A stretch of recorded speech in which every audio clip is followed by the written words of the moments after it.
সকল বন্ধুদের স্বাগত নমস্কার জানিয়ে আজকে একটা নতুন রেসিপি শুরু করলাম। আজ না আগুনের জাল না আগুনে দেওয়া, আজকে সিম্পল আর শুধু আগুনে ছাড়াই তৈরি হবে আমের কাসন্দ, মানে আম কাসন্দ। তো বছরের শেষের দিকে মনে পড়ে গেল, তাই কাসন্দটা ঝটপট তৈরি করে নিলাম। তো তবে অল্প উপকরণ দিয়ে তোমরাও তো বাড়িতে ঝটপট করে বানিয়ে নিতে পারবে এই আম কাসন্দটা। বেশি কিছু লাগে না, অল্প উপকরণ দিয়ে তৈরি হয়ে যাবে আম কাসন্দ। তো বন্ধুরা দেখতে থাকুন। তো আমি এখানে 250 গ্রাম থেকে 300 গ্রাম নিয়ে নিলাম কাঁচা আম। তবে এই সিজনে কাঁচা আমটা একটু কম পাওয়া যাচ্ছে, যা হতো লাস্ট টাইম শেষ সিজন। এবার আমটাকে ছুলে নেব। এবার এক এক করে মিক্সিতে মশলা দেওয়াটা অল্প অল্প করে মশলাটা দিয়ে দিলাম। 1 চামচি হলুদ, 1 চামচি লঙ্কার গুঁড়ো, আর 1 চামচি লবণ দিয়ে দিলাম।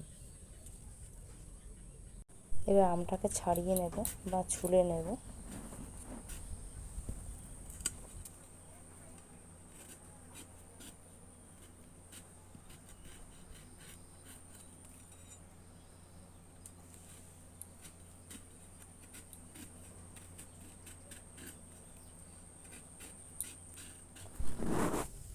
এবার মেশিন একটু কুচিয়ে নেব লম্বা লম্বা করে, যা হতো একটু বেশি মিহি করলে ভালো লাগবে না, অল্প অল্প দানা দানা থাকবে, ভালো লাগবে।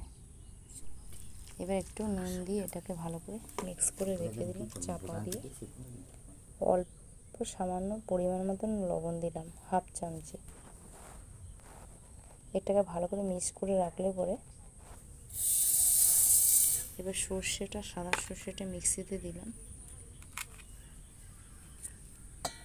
হাফ হাফ করে দিয়ে দেবো। কালো সর্ষেটাও হাফ দিয়ে দিলাম।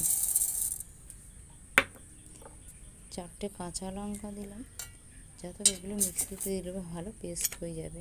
কেন শিলের থেকে আমার ঝটপট, আমি সময় কম বলে মিক্সিতেই করে নিলাম।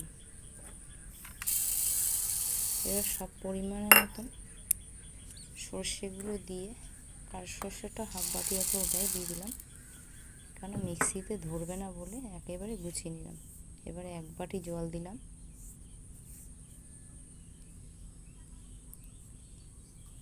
এবার অল্প অল্প করে পেস্ট হবে, ঢেলে নেব। উপরে কিছুটা পেস্ট হয়ে গেছে, ওটা ঢেলে নিলাম।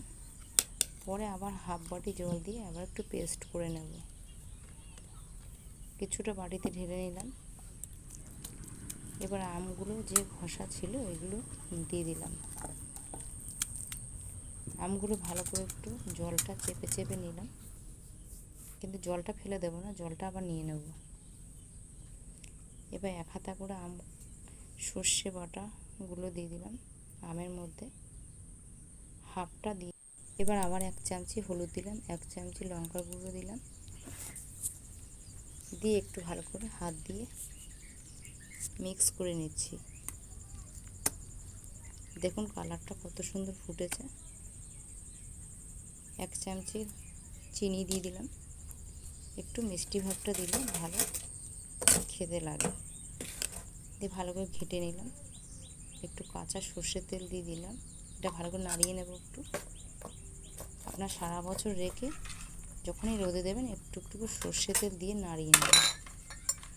এবার আমি কাচের বাটিতে, কাচের বয়মে সারা বছর রেখে খেতে পারবেন। তবে বাড়িতে বানালে সুস্বাদুটা বেশি হয়।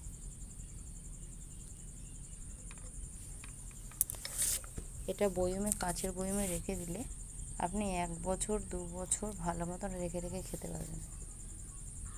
দেখুন কত সুন্দর ফুটেছে। বাড়িতে হাতের বানানো তো সেই জন্য অত সুন্দর, কিন্তু কেনাটা যা না খেতে সুন্দর হয়, বাড়িতে বানানোটা সুন্দর বেশি হয়। দেখুন কত সুন্দর ফুটেছে। দেখুন